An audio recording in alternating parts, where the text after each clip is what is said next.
of you have the doubts that we will clear prelims or not?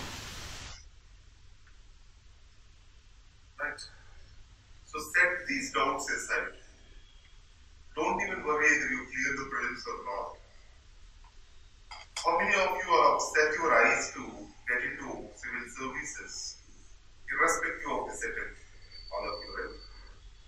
Keeping aside this attempt, you are willing to get into civil services. Yes, sir? So, answer writing is crucial for everything. So, for this answer writing techniques, we have recruited an entire new team. So, essay writing is very much important. What are the things which are making difference with regard to scoring in the mains exam? What are the things?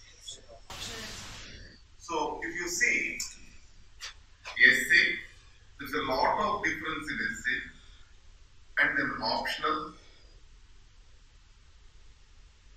and ethics paper. Do you agree? So these three are becoming the engines of scoring with regard to UPSC examination. Now,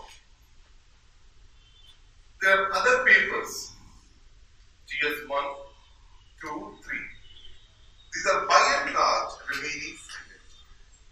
So when I went through these papers, you can gain at least 10 to 15 marks over here, 20, around 20 marks. So here most of the people ignore them as non-scorers or average scorers, these topics. For most of the students, GS paper 2 is more like a non-scorer. My major focus will be on GS paper 2 to gain these 20 marks over here. An extra edge of 20 marks on GS paper 2. That's my strong area. And then in the GS paper 1, what is the choking point which is obstructing the rise of marks? Now history is by and large factual. So culture part, how best we may do, we may not be able to answer few questions. Understanding the culture part and doing the questions is very difficult. So it means Indian society is the choking point over here. Do you agree? Many of the questions we see them as, it's like surprise in the examination. So these are surprises to you and me because we never knew the scope of Indian society. We never understood the scope of that particular subject. But it is not a surprise to the many of the people who are in the academics. Why? When I was interacting with the people from various universities, they say that these are all the regular happenings in the academics. These are the areas of discussion in academics. The rise of middle class in India and change of agricultural working women to a middle class household woman. So these are all the processes, these are all the issues of gender studies, feministic movements, the nature of feminism. So we are blind to it. It does not mean that everyone are not holding, are not thinking onto these subjects. Are you getting my point? So Indian society, the questions are deep, but these questions are in discussion in academics. Only the thing is, we do not know. And most of the questions of Indian society, these are left liberal oriented. Most of these questions are, if you go by the thought process, they are left liberal. So it means we need to get some people who knows this, or what are the discussions which are going on the academic side to understand the scope of these topics, gender studies, etc. Or if we talk about Indian society, so who are the people best into it then? So we may not get the classes from them, but we shall be able to get the notes and also dimensions and scope of the topic. Right, that is what is the effort of Indian society. Because 6 to 7 questions are coming from Indian society. But there is no proper material for Indian society. Do you agree? material for Indian society. So whatever we study in Indian society is very rudimentary. So we study that particular book, what is that? Raju or Rama Durja or something. But that book is very rudimentary and it's not at all qualitative. So my first effort in the Kalam program in our Indian society is to constitute a team to develop the scope of the topic and to develop the notes on this topic. The deadline for this is 30th June 2018. We are going to come up with a notes on Indian society. So if you go to the library downstairs, that is the books which we bought. So these are meant to understand what is this is. Right. So 30th June we are going to give you proper material on Indian society. And then, do we teach this material? No. What we do is, we frame some 30 questions on Indian society. And we discuss the previous questions, how to approach them. So there will be around 20 previous questions. 30 plus 20 it comes to 50 questions on Indian society. The objective of these questions is not to predict the UPSC questions. The objective of these questions is to give you a way to write the answer. Right. So this is how we are going to handle the Indian society. And then I want to tell you one good news. How many of you know Zine Dries? Or is called as Dries. Who read the books with Amartya Sen and Dries. Sen and Dries is called as. Do you know them? Amartya Sen and Zine Dries. Food security, MG Narega. This is a person related to social action. Now Zine Dries agreed to teach with us as guest lecturer. Right? That's one of the topic which he is going to handle is related to Indian society and social justice. Social justice. So along with the Indian society, the related topic is social justice. So he is going to handle few topics on this particular area. In the yesterday's advertisement, somehow Hindu people missed that particular name, that is Zine Dries. So he is also part of our team now. So Miss Bela Bhatia and Zine Dries, their husband and wife, both of them have agreed to teach with us. And Miss Bela Bhatia, she is going to teach the problems of Indian tribals. And he is going to help us with regard to the concepts of welfare. So in the GS paper 2, I am coming back.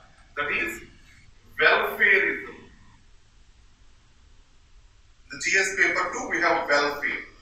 Now in the welfare, every year 1 or 2 questions are coming up on the programs, welfare programs. Now these welfare programs already we have covered in prelims roundup. So in the prelims roundup, we covered what is the program and objective of the program. In the mains, what we are going to do is, what is the problem in Indian society with regard to women is concerned, and from this problem, what is the program which has come up and what are the highlights of this program? And is this program is able to solve this problem or not? It means a critical analysis of this program. Critical analysis of this program. This is one thing which we are going to study. And second thing is, so evaluation of strategy in India. It means with regard to women empowerment. So how did the strategy has come from first 5-year plan till date? So evaluation of the strategy related to the empowerment and working of the women. So these are the 2 things. So our major focus is one of the choking area, that is Indian society and social justice.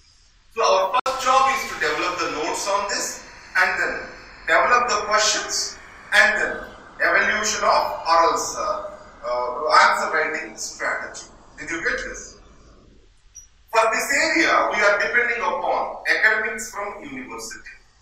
So some professor level people we are depending on from university, and these people what they are going to do is, once you write the answers, they will correct answer by answer. So we are going to make 15 people into one group. So once these 15 people are there, so they will call you into that room. There is an answer writing room which we have specially created. So they will project your answers, they will correct answers of every student. So that answer correction will be on Saturday and Sunday. Why we kept only 2 days for answer correction? Because on those days when holidays were there, these professors will be available to us to correct our answers. So, did you get this talking point, Indian society and social justice? So first giving you the material, the right material. And the second thing is providing you for the scope of the topic, making you an understanding, giving you an understanding of the scope of the topic, what is going across the academic circles, and making you write few answers and getting these answers correct. This is the strategy number 1 for Indian society and social justice. So in this, government programs are there. So in this government programs, what is the problem? What is the program? And what is the critical analysis of this program? And how the strategy or policy of the government has evolved onto that particular issue. This is what we are going to do. So because of this, we shall be able to gain some 6 to 7 marks extra than our competitors. From Indian society, we shall be able to gain 6 to 7 marks in our GS paper 1 and GS paper 2. For each question, if you are able to gain 1 mark extra than other student, we are advantageous by 6 to 7 marks. Do you agree? And the second thing is quality. This is one area students lack depth.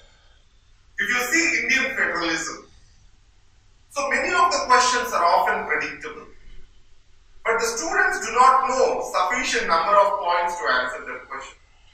Let's take cooperative federalism was the question. Then it means competitive federalism also can be a question. A competitive federalism, is it rising the inequalities between the states? Or competitive federalism, can it work in a country such as India? Or what are the conditions which are required in a political system for the competitive federalism to work? So these are all the questions that can be asked under the competitive federalism. So for us, competitive federalism means a very narrow understanding of bringing in certain indices, comparing the states on these indices, and rewarding the states which have performed better on an index. That is what is the very rudimentary understanding of competitive federalism. So the competitive federalism starts from a very division of the subjects between center and the states. Competitive federalism is also talks about balancing the development of different regions and promoting a motivational spirit. So our narrow understanding has to be done away with, and we have to widen our thinking with regard to these subjects. So another area, 2 years back there was a question. In polity, if we carefully observe, questions are very specific to the syllabus. In no other subject, questions are so specific to the syllabus. Now, first year there was a question. Do we need to codify the privileges of parliament? So that is, powers and privileges of the parliament, that is a specific point in our syllabus. So these specific points we try to ignore, thinking them as peripherals. So in UPSC, he is more interested in asking a question on peripheral topic. And second, last year if you see the question, formal and informal associations, on pressure groups there is a question. So our syllabus clearly talks about pressure groups, formal and informal associations. So there is a book by Rudolph and Rudolph. They spoke extensively about political economy in India, how the pressure groups function. So they have used the word, the nature of the pressure groups functioning in India is changing. So the question is picked up from the same statement and it was given in the exam. So, our objective here is going a bit into depth of these topics. Now, ministries and departments, one area is mentioned in our syllabus. Most of us ignore that. Obviously, what is the mechanism or what are the principles that guide us in creating departments? That can be a very beautiful question in that area. So, local finances has come as a question. So, local finances is one topic which is ignored. Now, if you talk about any federalism related book, they talk on local finances and the third tier of federalism. For us, local finances, it means Article 243G, 243D. But the local finances is more than that. The local finances is about the assigning of the powers to the local governments and bringing them predictability with regard to their financial power. And local finances is also about delivering or bringing in accountability systems at the local level. So, what the various finance commissions spoke about them, what the 11th Finance Commission, 13th Finance Commission was very remarkable. So, what it has did is, it linked the money coming from the center to the states with the local finances, transfer of money to the local finances. So, there are very remarkable changes that are happening with the local finances. And it's mainly written between the center and the states now, because states are objecting to the transfer of the money to local governments. How to make the third tier of the government to work? How shall we give them the necessary financial power? And now, another debate with regard to the working of Indian federalism, how the coalition politics have worked till date. So, coalition politics definitely influenced the Indian federalism. But now, single party dominant system to coalition system, when we moved from that to this, so every system got affected in India and the political system is not an exception. Do you agree with this? So political system is not an exception. Federal system is not an exception. So in this, how this has affected every aspect of the working of Indian polity. So coalition politics and their impact on center-state relations. And then judiciary, there are various institutions which are managing our federalism. So what are these institutions that are managing the federalism? Finance Commission. So here we need to study a topic that is called rethinking of institutions in India. So Pratap Bal Mehta is the editor to this. So rethinking of public institutions. This is one book which I am going to refer to in improving the value to your polity subject. Rethinking of public institutions in India. Rethinking of public institutions in India. So this is a very bulky book. I'll be making the notes out of it. And then Zane Green's, there is one book that is called Sense and Solidarity. Sense and Solidarity. So these are compilation of the articles of Zane Green's that have come up in our Hindu and Indian Express newspapers. So Sense and Solidarity. So this topic is very much, this book is very much essential for our governance. So here, most of the questions in UPSC are on public institutions. If you see the questions in judiciary, all the questions are on Supreme Court. Supreme Court is a public institution. The role of Supreme Court in democracy. So it means how the public institutions have functioned in India. So here, Supreme Court, Parliament, and then Office of President, CAG, Election Commission of India, and then now we have RBI. These are all various public institutions. So all these public institutions and their style of functioning is part of our syllabus. So a critical analysis that we are going to do this through this book, that is the reference book for me, Public Rethinking, Public Institutions in India. So what objective in our polity. So in polity, GS paper 2, we develop perspectives on every issue. Perspective. Simple example. If you go through Lakshmikant on anti-defection law, only one dimension it has been spoken about.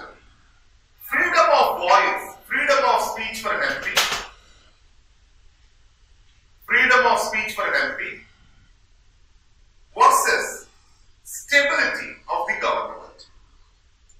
So, anti-defection law is antithetical to the stability. Our anti-defection law is strengthening the control of the political parties over individual MP. This anti-defection law is against the freedom of speech of MPs. This is all the dimensions are being covered. But if you go further, how this anti-defection law is becoming an ineffective instrument in the coalition era? A simple question I will ask you. One of the objectives of the anti-defection law is to promote the stability of the functioning of the government. So in the middle of the year, some MPs defect from the ruling party, obviously the government becomes unstable. So providing for the stability of the government is an objective. But today, as the governments are formed by more than one party, then does anti-defection law can apply to coalitions? So now, some 3 or 4 parties have come together and formed a coalition. If any political party moves out of this coalition, the government is becoming unstable. Then how shall we handle these instabilities that are coming from the coalition politics? Can we make the anti-defection law an effective tool for that? Now, how to improve the questionable? So, one of the best practices in UK Parliament is this. If you see, questions are posed to ministers. There are many policies that are interministerial. Now, who has to answer the questions related to interministerial issues? Who has to answer? Because you can pose a question only to a minister. Then, what is the best practice in the world? Obviously, best parliamentary practices are in UK.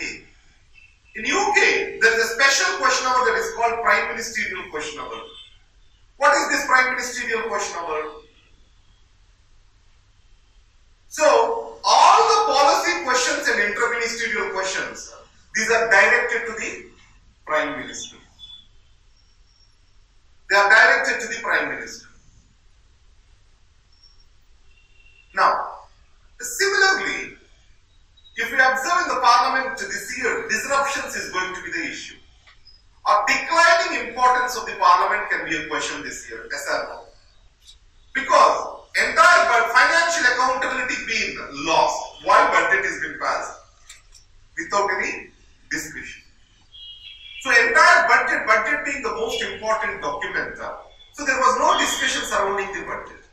So parliamentary control over the executive is weakening. There are frequent disruptions. So now, how to handle this situation? So then, when you are writing this answer, you shall be able to know the parliamentary democracy, how it is functioning. Is shifting to a presidential system is the answer? Obviously not. So then, how to improve parliamentary democracy? And similarly, Speaker's office has come into question. So, money bill issue, Speaker's office has come into question. And then Speaker not allowing for the no confidence motion, our office has come into question. Yes, sir? So it means we can ask or we can expect a question on the Speaker's office this year. So how to make the Speaker's office non-partisan, that can be a question. So it means our strategy in polity is very simple. So we will try to take the syllabus. We will try to talk about the syllabus and scope of the topic. After the scope, what are the previous questions, how they were asked? And then, what are the current affairs that are there in the news, issues that are there in the news with regard to these topics? And then, what can be the expected areas in the polity? Expected areas.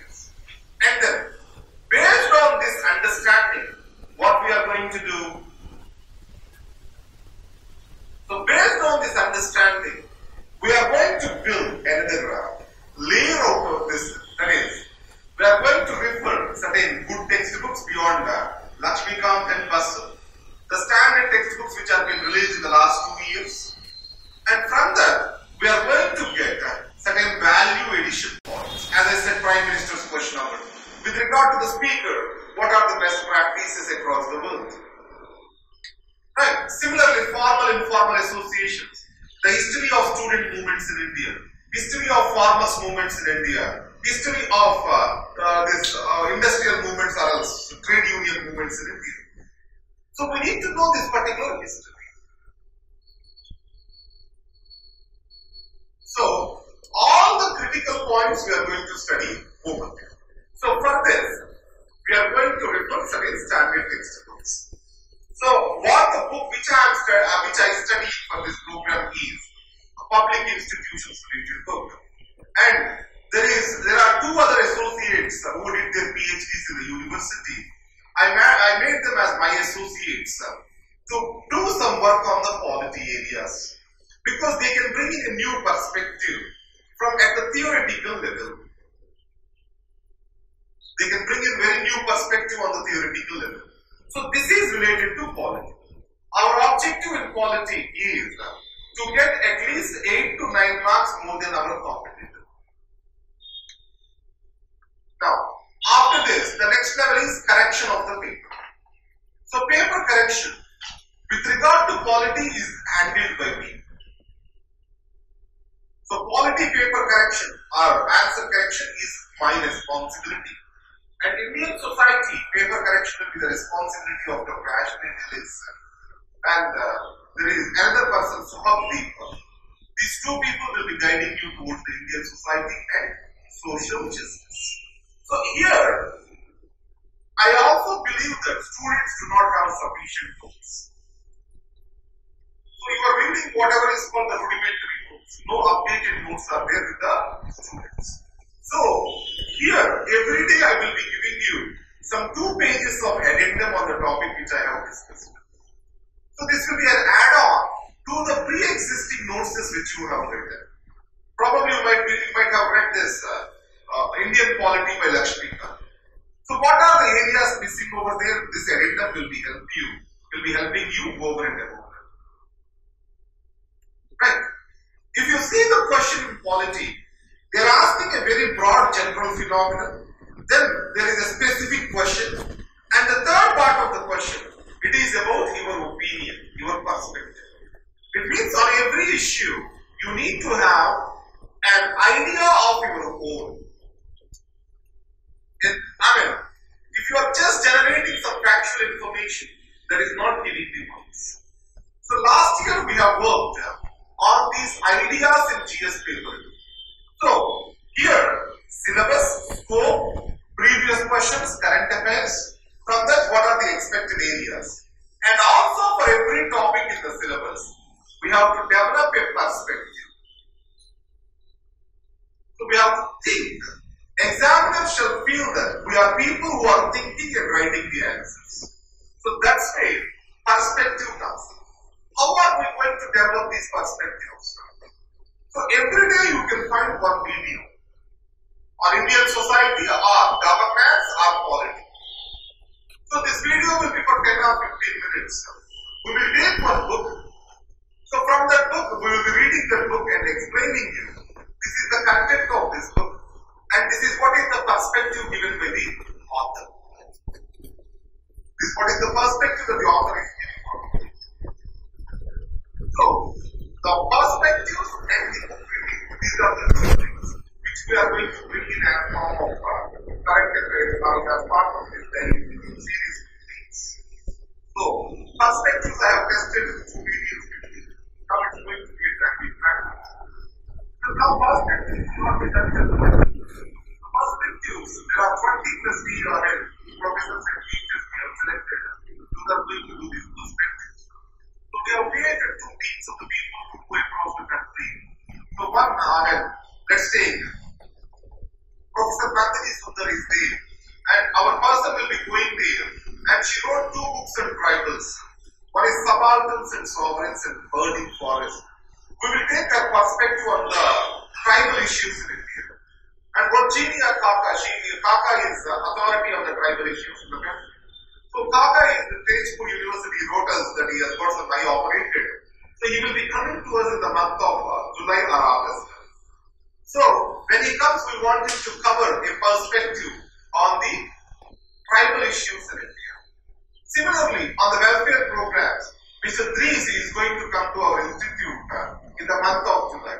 That's what is the 10-day to timetable we got from him. So then, the Strength and Solidarity Day has given many perspectives, and we want him to explain those topics from his own understanding of the world. And we don't want to give these classes to the freshers because it will be going over their heads. For the people who completed their coaching, we want to give these lectures as an add-on. So these perspectives and the book review, these will help to deepen your thinking and understanding and to present your attitude. And believe me, you are not supposed to overread in this exam. You are supposed to revise in this exam. I'll tell it in this way. If we read the entire textbook, we have to get some 5 to 6 points to carry to the exam. So unless this, if you are reading the textbooks, that is useless. We don't recommend you to go beyond your regular textbooks. We will only be giving you 2 pages addendum. So read these 2 pages addendum. Let's talk about Election Commission of India. So, Election Commission of India, as a regulatory institution, as a public institution, it did remarkably good in compared to the other. But it has failed on 2 fronts. One is muscle power, the other one is money power. But with regard to technology, Election Commission of India is taken as an example. What are the vulnerabilities of the Election Commission of India? What are the vulnerabilities of Election Commission of India? There's some 7 to 8 vulnerabilities are there.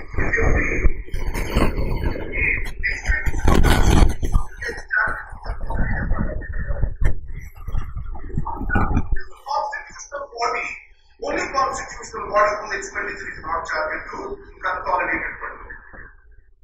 And then, you know the removal of the other election commissioners. So there is a controversy related to that. So we need to get all these areas at one place. But if you go to Lakshmikant, what is the problem there? So they give what are the how the election commissioners are appointed. Most of the thing is factual. We are going to get this analytical data, critical analysis in our lectures. For this, hardly you will get some 70 to 80 pages of material extra than what you have read. I request you to read those materials. So our objective in quality is to increase at least by 8 to 9 marks. Last year we got the highest mark in the second paper, GS paper. So we have worked on the same strategy on the GS paper too. That is, we have analyzed the syllabus and we developed different perspectives on the minds of the students, rather than just remembering the factual points. Now, disruptions of the parliament, you need to agree to that point. Weakening of the parliamentary control over the executive, we have to agree to that point. Weakening of the financial accountability in India. So, it means these are the facts when we observe the things which are wrong. There are evidences. So, in this case, based on these evidences, if you don't have an opinion, that reflects only on your answer. Right? So just not mucking up and presenting the answer.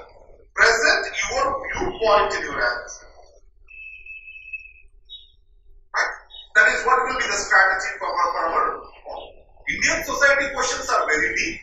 Polity questions are very much manageable. But lack of the information is the major problem in the polity and the governance topics. And polity will depend only on Lakshmikant textbook. We are not reading various other good books. So, reading of these good books, it takes a lot of time. So, that's where we are developing various addendums and giving it to you. And we will explain these addendums very briefly. And we are going to answer all the previous questions. Along with the previous questions, we are going to answer the test-related questions. This is the strategy for our quality. And the quality questions, as I said to you, will be corrected by me and 2 other people. Right? And then, finance area. So already social justice, we are doing it with the Indian society. In the social justice, we are covering the institutions, National Commission of SCs, STs, how they are functioning, programs, critical analysis of the programs. But the developmental issues are there. So civil society issues are there. So these developmental and civil society issues, these will be covered to you by two individuals. One is Mr. Ashish Kaka. He is working in the TIS in Mumbai. I asked him to take only this particular area, that is what is development, what are the challenges of development in India, development industry. So when we talk about bureaucracy and development, that is my topic. Gender and development, that goes into the social issues here. Social justice concerns. Marginalized sections and development, that is, and displacement and development. These topics gets into social issues. So that's why I asked Mr. Ashish Kaka, who is a sociologist, to come to Hyderabad and take those topics. And there is another person, Mr. Amit, and Mr. Amit is expected to, Amit Bandyopadhyaya, is expected to take a few issues on civil society. How the changing facets of the civil society. Civil society is good or bad, that is what is one topic.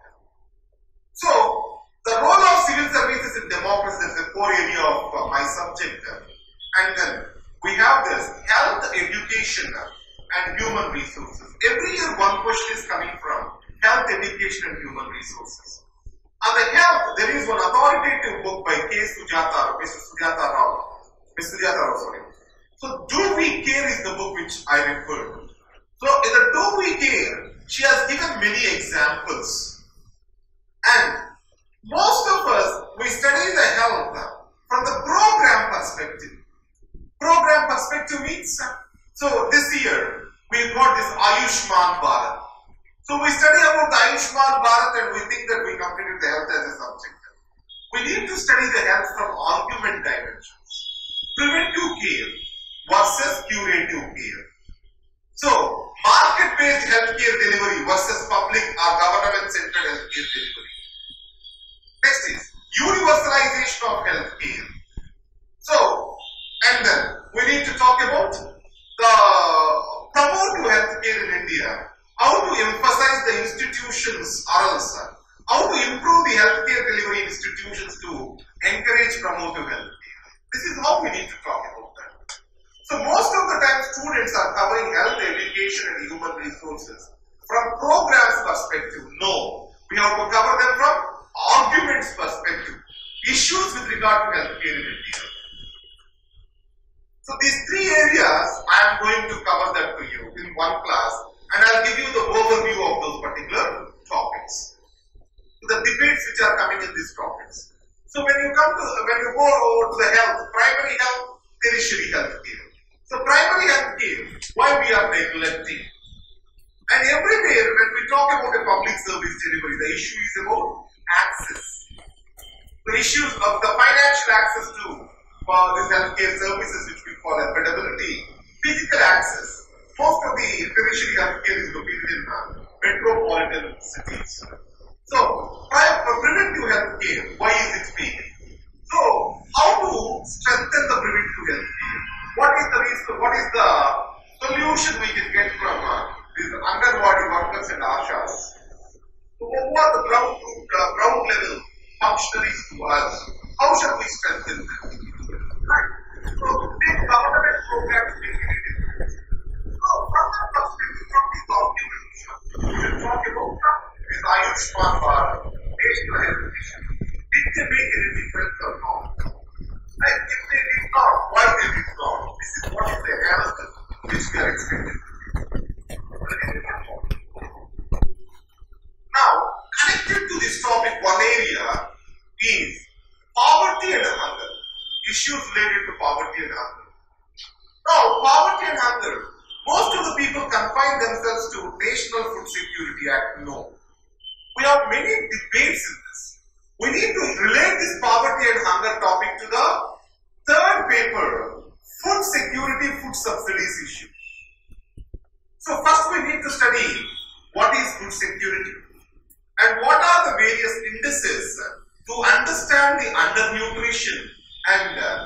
nutritional aspects of India, other nutritional aspects. And after that, what are various challenges India is facing? Simple example. What are the challenges to Indian food security in India when this question comes up? Probably you feel that I know this answer but I am unable to write. That's what is the status you will be in. So when you know the 4 pillars of food security, you can immediately make an answer. So lack of certain framework to a topic, lack of basic understanding to a topic, that makes you vulnerable towards those topics. So if you say new biofuel policy has come up. So biofuel policy can be put into the context of food versus fuel debate. Food versus fuel debate. Now if you talk about India, triple burden is there with regard to nutrition. So previously nutritional transition was the question.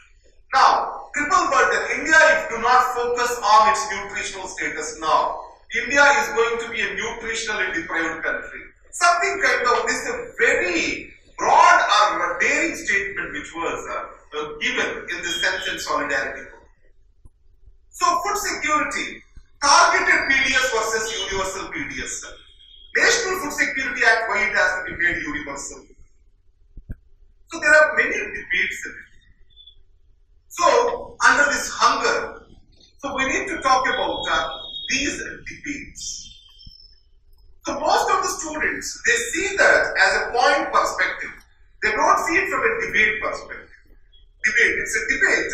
So it means when it's a debate, you need to take certain stand. And the stand has to be based on certain evidence. So most of the time students do not have the materials for this poverty and hunger. And the second is, there is a Nourishing India report which has come from Niti Aayog. So this year we can expect a question of, we can 100% expect a question of hunger, food security or nourishment levels, because there is a report and there are many of the government has given a new program to it. What is that? Poshan Abhiyan. And then we also have Bangladesh, which has achieved remarkable success on this front, with though it is having lesser per capita incomes than India. So it means in South Asia, we have a remarkable example for achieving this better nutritional status, why India is failing. So that's why there can be a question on this area. So that's where these expected areas comes up to you. Now, just not giving you the expected areas, helping you to understand these expected areas from a very broad perspective. This is what is the objective of my program to you. Right. Now, so in polity, we are going to refer to the institutions and institutional functioning, and then the current affairs issues. So that's what is our minimum criteria to crack the polity issues. And then we are coming into governance. Now, in the polity, there is one thing called regulatory bodies. So, how many of you have read the right material for the regulatory bodies? So, under regulation, over regulation, regulatory challenges in India. So, that's a very broad topic, but none of you have the material for it. So, these choking points, developing the material is my objective. So for example, CAG, critical analysis of CAG, no one has the material. So what is the best book? There is a chapter in Not Just an Accountant by Vinod Rai. He has given some 10 pages of material on CAG and critical analysis and what he has achieved. So from that we prepared the notes. So giving you the right information for a particular topic, so which has been deprived to the students, is our objective. Now in the governance area, most of the times the questions are on debates. So these debates are related to the functioning of those systems. Healthcare, the increasing cost of the healthcare, increasing cost of the education. This is what is the major debate point. So because of the marketization, can you achieve universal healthcare? Can we achieve universal education? So those are the debate points. Do we need to focus on primary education or tertiary education? Or do we need to focus on primary healthcare or tertiary healthcare? So most of the debates, they go parallelly in education and health. So in governance area, my objective is to get at least 6 more marks.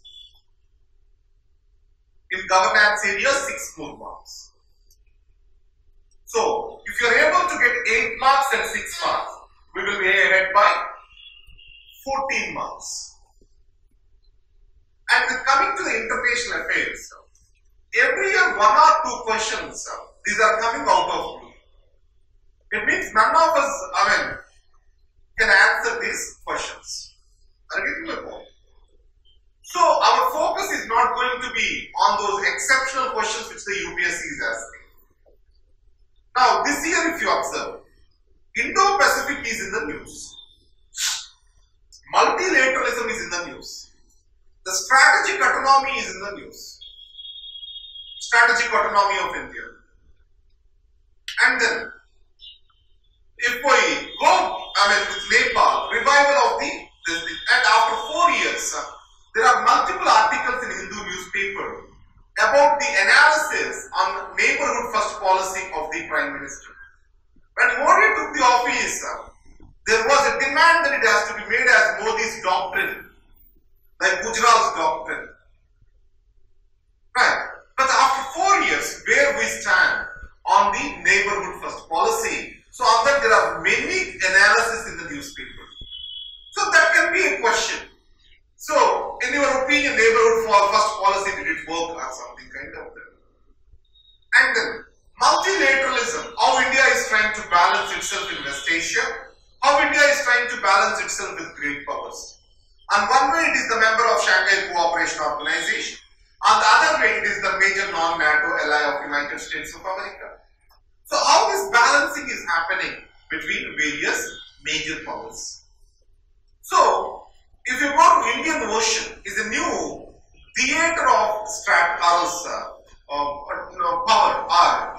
The great power game has entered into Indian Ocean now. So, with regard to this, India-Indonesia, ASEAN is definitely going to be a question. India-ASEAN relations are ASEAN with regard to the great power game. ASEAN and great power game. So like this, we will discuss about few topics on international affairs. The entire international affairs will be discussed based on Hindu articles alone. Iran nuclear deal or North Korea issue. So these will be based on Hindu current affairs. I will not refer other papers, so I will be discussing the Hindu current affairs on those particular topics.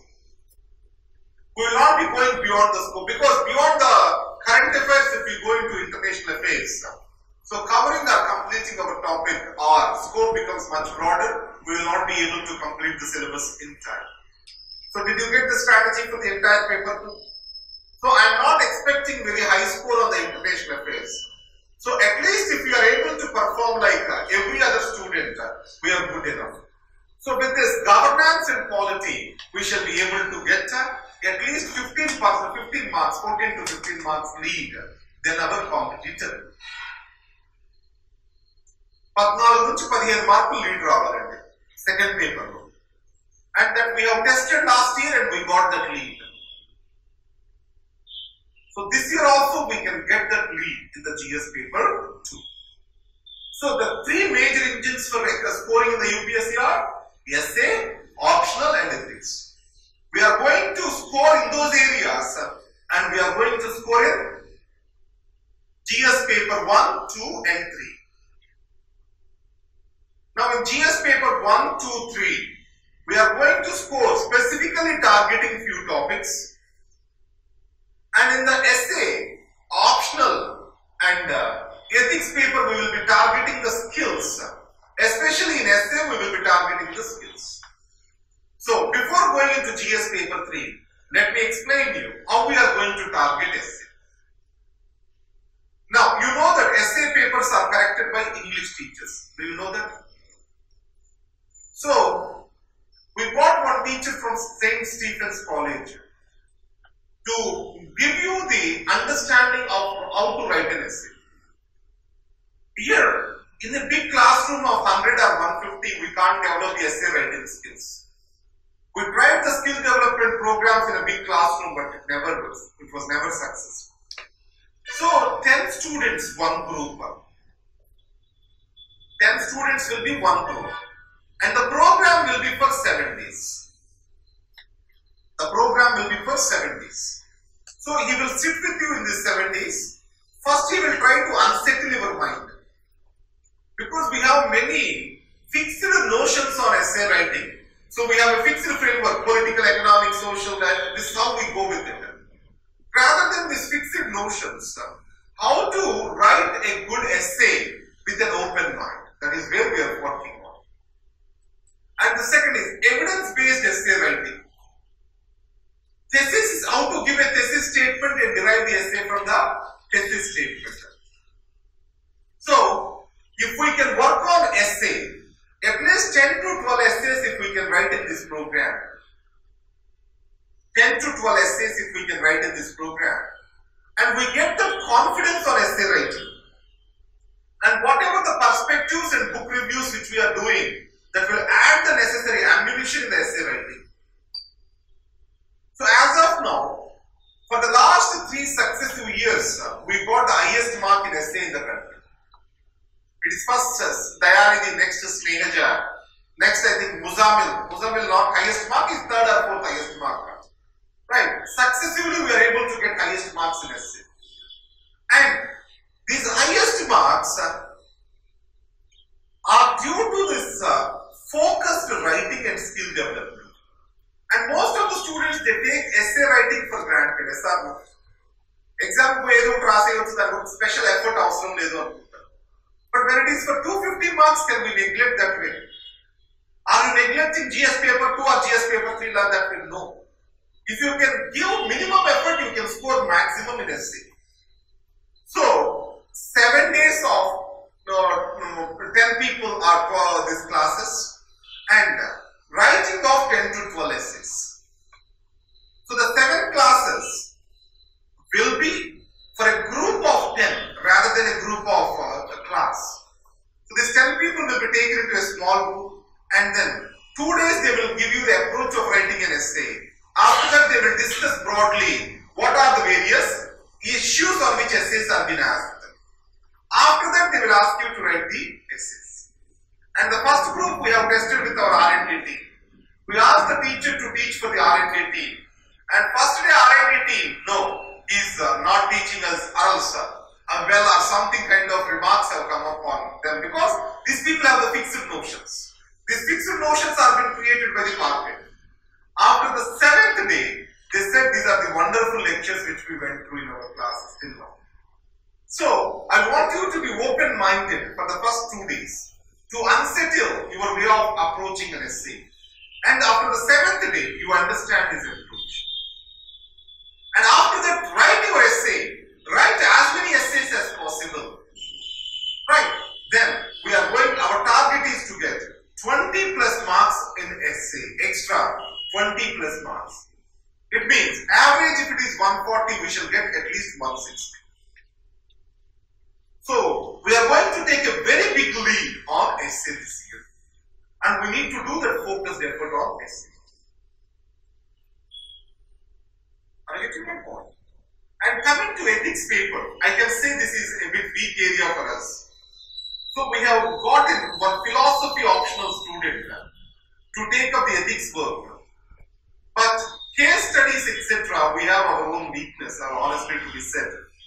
Because in ethics paper, whatever the work you do, getting the lead is becoming very difficult.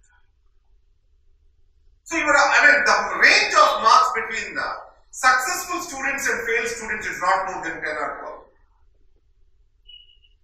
So, I don't know why that ethics, people are not getting these exceptional marks. Now, how to strategize the ethics paper, we are still working on with Venkat Mohan sir.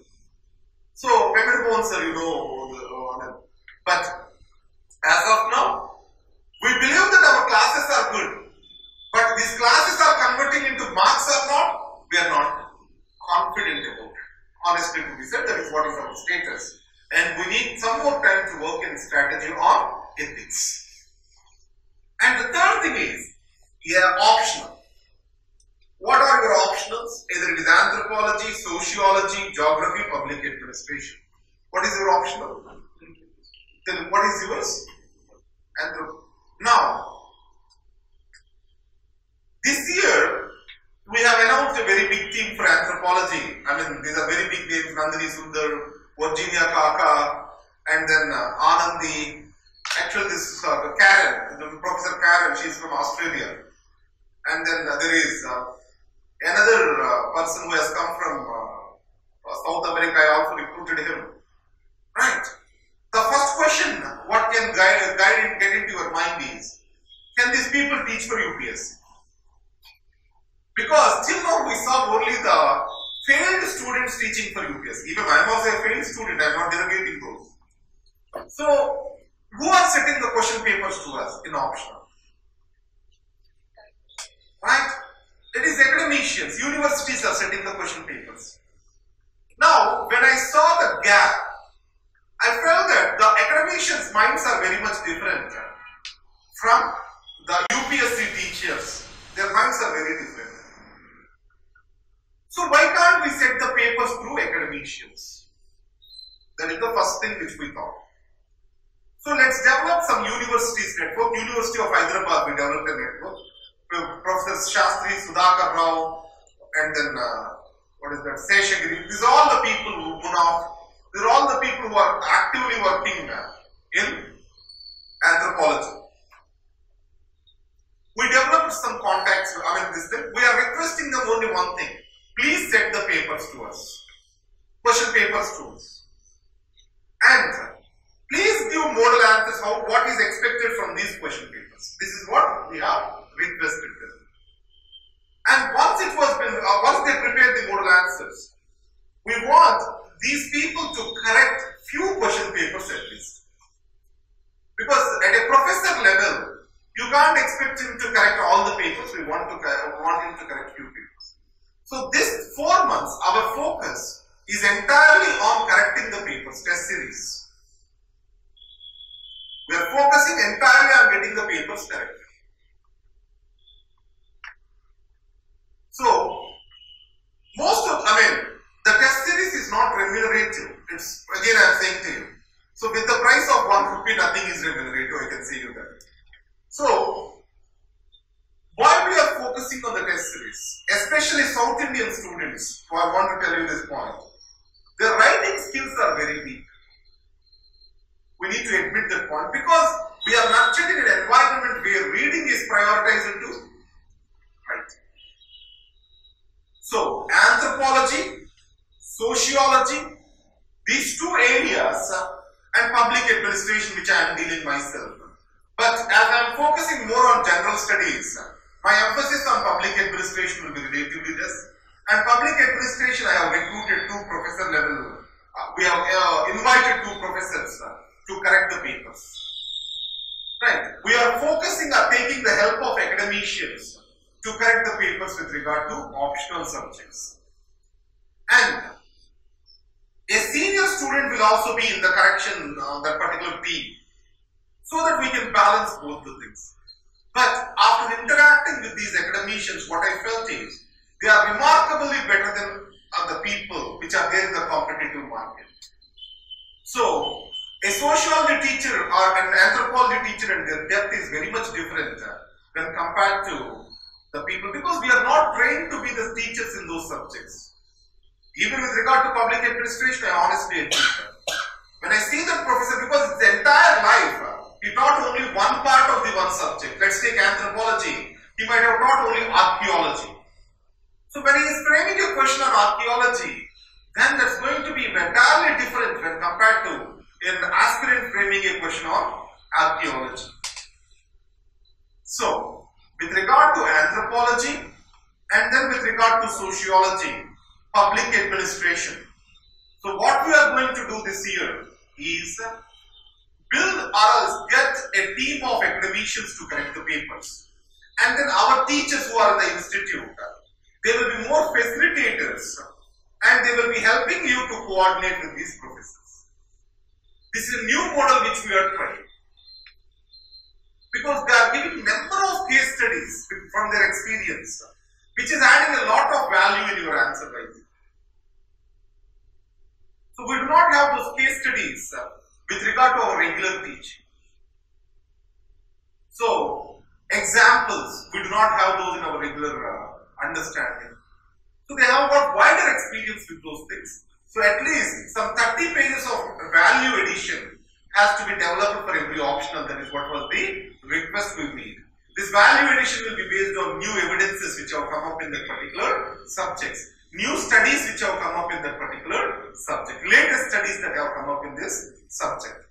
Because our materials were stuck in 1980s, 1990s. If you talk about medical anthropology, everyone talks only about P now. That's it. I'm a doctor and I try to read that particular book. It is very ill-designed book. The print and everything is so bad. I was just unable to read that book. Now a person who is from an engineering background, reading medical anthropology through PNA, do you think can you cope it up? How many of you have anthropology over here? No. Yeah. This is how we are going to work with the ethics. This optional. And there are some rare optionals where we get the ranks. One is medical science, the next is mathematics. So this year we are recording the medical science entire syllabus videos. We made some 12 doctors team that was relatively easy for me to record the entire syllabus in the form of videos. Similarly, mathematics we called it Seshusa. And there is one topic which he said, there are 2 or 3 topics, fluid dynamics, that's what is the name which I remember in mathematics. He said it cannot be dealt by a regular mathematics teacher, we need a physics teacher help for the fluid dynamics. So it is not just like IIT mathematics or something, it is more theoretical mathematics. So we need to deal it like how we deal it to a BSc student, MSc student. That's what is the approach which he spoke to me. So the mathematics, we are going to conduct the test series and the classes. So even one student is there, the teacher we are recruiting, he is a permanent teacher over here. On a salary basis we have recruited him. So because we want to develop these 2 optionals, medical science and mathematics, to produce the results out of these. So this is the nutshell about the strategy related to the optional papers. So one area which we are trying to figure out the best way to work out is the ethics paper as of now. So with regard to GS paper 2, we made our strategy. GS paper 1, we made our strategy. And GS paper 3 also we made our strategy. So with regard to GS paper 3, so economy is one area. So in the economy, the questions are purely based on syllabus in relation to economic survey. But economic survey, most of you read the economic survey of only this year. But volume 1 of the economic survey of last 2 years has got many important points. So we are going to broadly cover the last 3 years economic survey to booklet the volume 1. Because many of the new concepts have come up. One, Arvind Subramanian has become the economic advisor. Volume 1 of the economic survey, it's an academic book. And then volume 2 of this year to understand the trends we will talk about. And in this case, there are certain high yielding areas again. Now, banking sector in India, with regard to resource mobilization, we have to focus on that area. External challenges to Indian economy, there are multiple articles in India. So while the export challenges are important, our export sector is not growing. So what are the reasons in the export sector? And then with regard to energy sector, so renewable energy sector, we have achieved some success and some failures. We have some failures too. So energy sector. And with regard to connectivity port scheme, we have the Setu, or not Setu, what is that? Sagarmal. And then with regard to the highways, etc., we got building the bridges, etc. We got the new. So that's why infrastructure we have not many areas. So it means we are going to again focus only on the syllabus, and for everything in economy we need to have some statistical information. So we are going to give you some 50 to 60 data which you are supposed to remember in relation to a particular topic. Let's talk about recapitalization of the banks. So we need to have a small statistical data. So Indian banks, let's compare it with the Chinese situation. In China also banks are not performing very well. In China also there was this NPA problem because of investments into heavy real estate projects. These are called ghost houses in China now. Big apartments are being built and no one are living in those apartments. These are called ghost homes now. So Japanese economy, it is facing perpetual recession. So for the last almost a decade, it did not have the interest rates raised. It is working at the zero interest rates. And we go by the sector-wise railways. Do India need a bullet train? So like these, certain questions are there. So these questions are there from last 3 years, volume 1 of economic survey. And then this year, volume 2 of economic survey. Based on that, specific points, some specific statistical data we are going to take. These are to support our arguments in economy. Right. This economy related work will be done by 2 teachers. One is Deepak Gowda and the other one is Mr. Himanshu. So these are the 2 people I am expecting them to do this particular work on economy. And then environment. So questions are very few, but we can, there are only 3 topics which are there. One is biodiversity, and then pollution and environmental impact assessment. And then one developmental question is there in the 4th paper, in the under the security issues.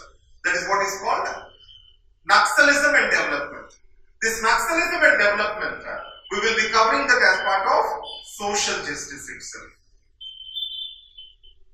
And then disaster management is there. The disaster management, we have to do it from the geophysical phenomenon, earthquakes. From that perspective, we are going to do from those topics, we are going to do the disaster management. So these are all revision. So we have this abundant material for geophysical phenomenon. But in geophysical phenomenon, he is specifically asking, let's talk about volcanoes in this region or earthquakes in this region. So disaster management in relation to earthquake, disaster management in with regard to landslides. So he's not asking a disaster management on a generic level, he's asking specific to a disaster. Now earthquake disaster management. Japan is the best example. What are the best practices in Japan? So he's asking disaster management specific to a disaster. But in classes, how we deal with disaster management, various stages. Then disaster management is done. But specifically to a disaster, the classes are not being done. So specifically, one chart we will make, earthquake disaster management. What are the systems in Japan? Or volcanoes, or with regard to cyclone disaster management. So these are all the things, we will make some charts out of it and we will discuss those things. So finally, security issues. In this, again a dynamic area. So northeast there are many developments. There are 3 major burning points in India. One is Kashmir. The second is Manipur. It's still not solved. At least in Nagaland you have peace, but not in Manipur. What is the third burning point? Bastar, Chhattisgarh, left wing. So these are the 3 burning areas. So on these 3 areas we have to specifically work. And then border management. So with regard to border management, Home Ministry gives one report. That's only the best we can do. And the northeastern area we are going to do in detail. So cyber security. And here, cyber security, what are the various international conventions and where India stands? That's only the area. But what are the different types of cyber threats? That can never be asked as a question. Cyber threats, WannaCry, what is a virus? This kind of questions which have been taught, I feel that's useless. So you have to see from a security dimension that thing, not a technology dimension. So we have to see it from a security dimension. Right? And then this thing, the security forces in India. In the security forces, again, we have the federalism or federal arguments over here. Do we need to have these federal security institutions when law and order is the state subject? Like those debates may come up. And then social media and security threat. So say, or else law and order management in social media. That is one area. And how to make social media effective as an effective tool for the law and order management. So these issues we will be covering. Terrorism. What are the efforts which have been done in terrorism? In the case of the terrorism, India has pushed a convention against terrorism at the UN. So what are the provisions of this convention against terrorism? So these are the areas we are going to work with. Right. So this is broadly about Kalam program. So I clearly told to you what is the work which we are going to do in the Kalam program. What are our objectives? In paper 3, science and technology is a no man's area. But in the science and technology, every question can be answered if you know how to talk with or how to handle that word. That particular word which comes up. So let's take nanotubes. That means you shall know how to handle that word. The second part of the question, what are the uses of it? So if you know broadly the biotechnology, nanotechnology uses, you can talk about that particular topic. The second part of the question can be handled easily. The first part of the question, terminology based, how we have to handle it. That's what we are going to work. But science and technology again, like culture, like international affairs, like is the science and technology. One or two questions we can expect as a surprise. But surprise is a surprise to everyone, not just to us. So that's why where there are no surprises, we have to be the best. So this is in a nutshell about Kalam program. Are you clear with this? What you can expect from my program? Right. Now, so if you are able to get some 30 marks more in optional, and then some 20 marks more in essay than average, and some 15 marks in second paper, 8 marks in first paper, 4 marks in third paper. I am not expecting more than 4 marks in third paper, because on economy, that's what is the best, 4 or 5 marks we can improve, because it's a strong area for everyone who is writing mains these days. That's why we can't expect very difference from the this person. So how much we are targeting for 30 plus 20, 50 plus 15, 65 plus, 73 plus 40, 77 or 78 marks we are targeting. If we reach at least 60-70% of this target, so we are better placed than others. Now, you have abundant human resources in law excellence now. I want you to make use of these human resources. Almost some 40 to 50 new human resources are recruited for the Kalam program, and we request you to make use of them and develop your skills. And always I am open if you have any, or else if you are thinking that something is going wrong, you can come to me and tell me that this is where we need to improve. I am always open to it. If you find any interesting book in the market, please come to me and show me that book. And we are going to give that book to work on to one of the other PhD student. He will come out with the literature or notes onto that particular book. And you read only that notes rather than reading the entire book. So I found this book interesting. I think this book is essential for UPSC. Bring that book to us. I don't want you to read those books at this moment. Because before prelims, that's a different thing. But this 4 months only, gearing ourselves to the subject is important. And obviously, as we are taking this program prestigious, so we want him to focus all his energies on it. This is what we really expect from him. So, on your personal equation, if you want to get benefited from him, I have no objections to it. From institutional perspective, I want him to give his energies towards ethics option. That is ethics paper. Did I answer your questions? And there are many good philosophy professors. Very good professors.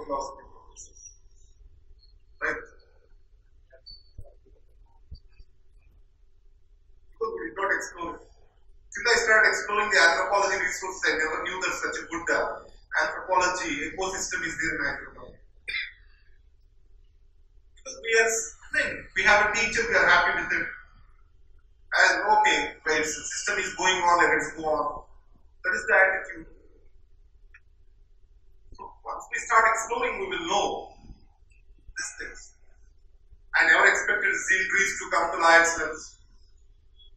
Honestly to be said. But we need to explore. That's what I can tell you. So I'll work on that. Any good philosophy professor is there. I'll try to give his number and details to you. You can work with it personally. And then again, with regard to all these optionals are concerned, whatever the papers which you are getting corrected, let's take a paper is framed to you, and the teacher will spend half an hour time with you one-to-one session. After this half an hour time and correction of your paper, you have to pay 500 rupees to the teacher itself. Because we are not taking any penny from it, because he is spending his time to you. So he is going to give one-to-one session, and he is going to sit with you for half an hour and correct your paper and explain each and every line of your answer and the scope where you have been. And similarly, another English teacher, with regard to your sentence formation, etc., he will also be available. If he corrects your paper, we expect you to pay him 100 to 150 rupees. And you are paying for their effort. Right? And institution is just a facilitator and a mediator in between. That is the optional papers. At least he shall get his staff expenses to come, because to come here if he is a local professor. If he is an outsider, the flight expenses we are taking the burden of the flight expenses, etc. But if you are paying some 500 or 600 from your pocket, at least you have some responsibility to take it seriously. If it is given for free, no one takes it really serious. So for Kalam program, when I get 1 rupee, why we have to keep 1 rupee is the thing many people have questioned. People shall value that program more than anything else. Right. For correction of papers, this is one thing. If you get your paper corrected with one-to-one session, with the teacher sitting before you, then you have to pay him the money. So the front office guy, he will correct the money and he will give it to the teacher itself. Because if we route it through the institution, then we have to pay the GST, there will be very nonsense, many of the compliance things. That's why we want directly from the student, it goes to the teacher itself. Right, next, any doubts on this? Understood the system? Can we make a difference through this kind of system? How many of us believe that we are working for some bigger thing, bigger purpose? So once we believe that, definitely we can make a difference.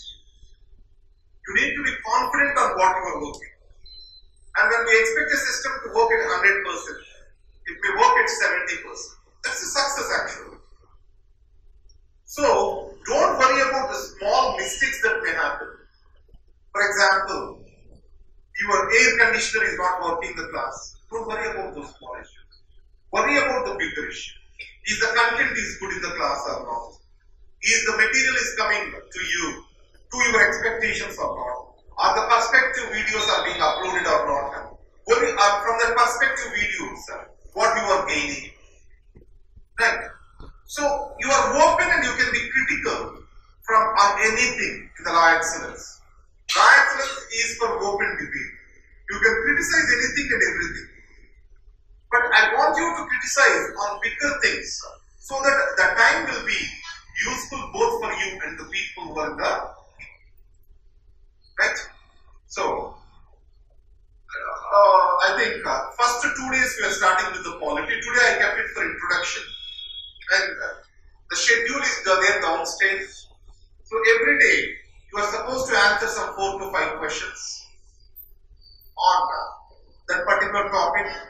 And if it is burdensome to you to come to the institute every day at 7 o'clock, I want you to do that at home itself.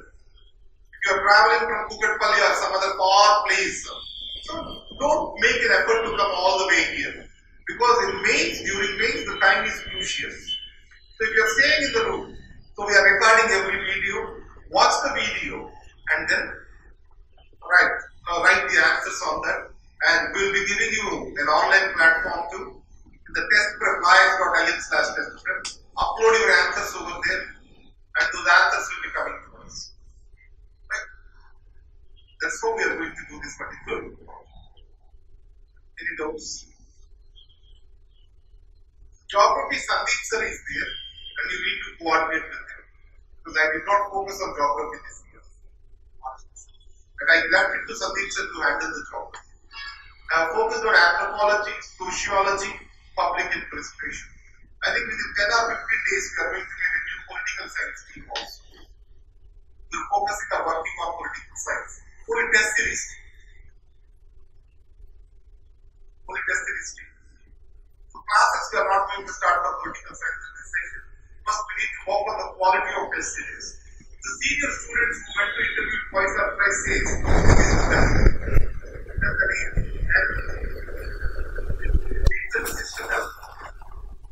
by pressure, it does not do anything.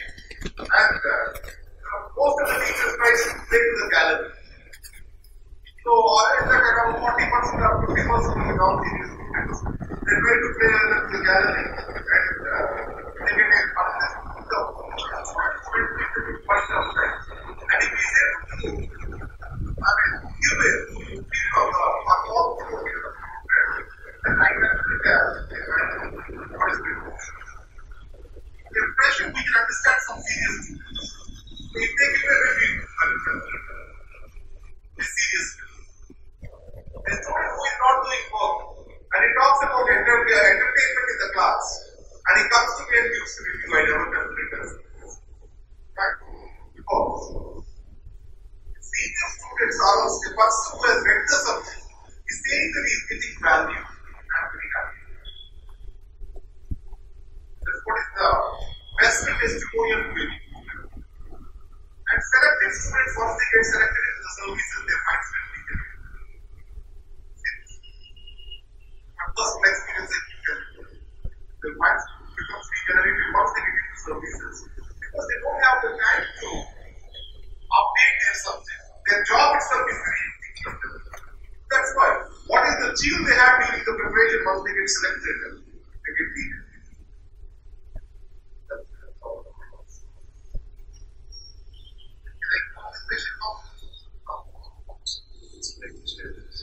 That's all. There's a regular day tracking. And here, answer writing strategy can only come to you when you write answer. Most of the students, they ask what is the strategy to present the answer. A strategy comes present in answer.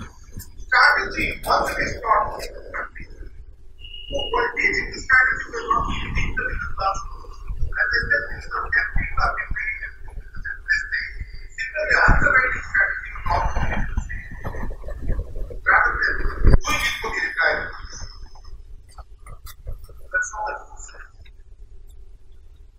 What is the option for students? What is it? How many attempts in this?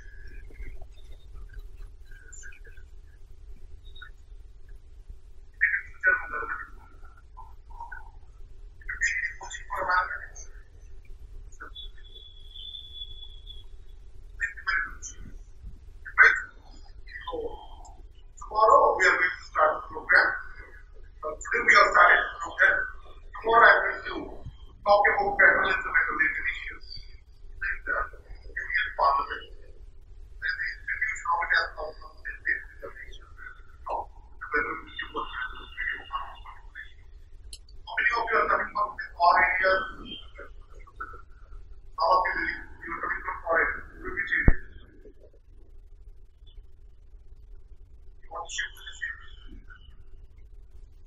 Again, even no student is there who will be conducting this class because we are a big party. Even one student is there who will be conducting this class. I never understand the students' mind somehow.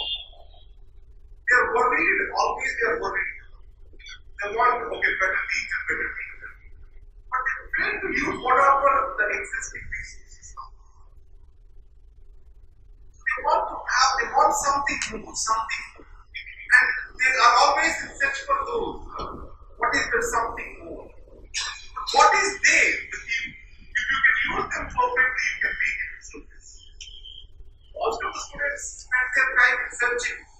What do we need more? And no more wandering, saying that this has to, this teacher is good, this is good. What the hell you have to do with this institute? We are commercial entities at the end of the day. Right? You need to make the best use of the teacher which is there for you, rather than being worried about who is good, who is bad, etc. Right? So, and again, law itself is a commercial entity. Again, I want to tell you this. I want to be very clear on this. It's a commercial entity. But we spend our money back on the student, on the quality. And we see ourselves as a facilitator between a teacher and a student. What the teacher charges, what the students have, benefits from the teacher, in between we stand as these facilitators. So don't spend your time on rumor mongering. Spend every minute, get yourself motivated either. Every minute to write here. Every minute is okay. So don't worry about your prelims. Start writing your answers. Every day write something and get it correct. So your post on the web forum itself, once you post it, your friends will be seeing those answers, you will be seeing those answers, and we will be correct. Write and write the answers. That's what I can say. Don't worry about your prelims. I want to emphasize this. Even if you get 60 marks, don't worry. Because nothing goes this. It is not the time to be prepared for prelims. We have a long way to go for prelims. Even if you are getting 60 marks, prepare for this thing. Because that comes in a lot more. But my major emphasis will be with the students who are writing the basics. Thank you.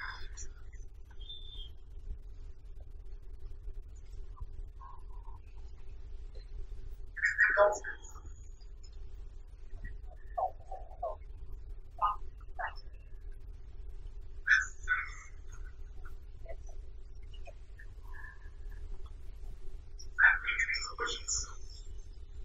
Topics based on these issues. Let's keep your private downstairs. Whatever the question which we keep over here. The class itself will be discussing the questions. Let's take a few previous questions we will be giving. This will be giving us a direction how the UPSC is thinking. And a few more questions based on current affairs and issues in the news. We will be discussing in the class and we will be giving you more questions. And obviously on the perspectives program also we will be giving you a question. On the book reviews also will be giving you a question. From these areas it will be generated.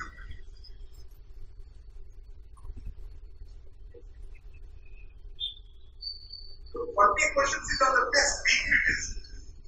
On those days you don't have a class. The 20 questions are about writing a test on Sunday or it is about the syllabus. Daily you will not have 20 questions. Daily 2 or 3 questions you have to write. That is to develop your skill of writing. Test series is to balance various things, your time, your thinking, and your writing abilities. These 3 together are balanced in the test, weekly test. But daily questions are about very habit of writing itself. The framing of sentences, subject verb agreement is written. These all the things comes a part of daily writing. Your skill of writing is verified in the daily writing. Thank you. Any other doubts? It will be 7. Monday to Saturday, right? Sunday is the grand test. Monday to Saturday. Sunday is the grand test. And only 2 reasons can stop a class. One reason is severe health issue or emergency in family for the teacher. Only these 2 issues that can stop this class. Other than that, this class will continue. And we will try that can make schedule also change. For example, today we have scheduled a geography topic. If there is some serious family issue or serious personal health issue, then the schedule will be tweaked. For every subject we get 3 teachers, that's why. But schedule will be tweaked. But 99%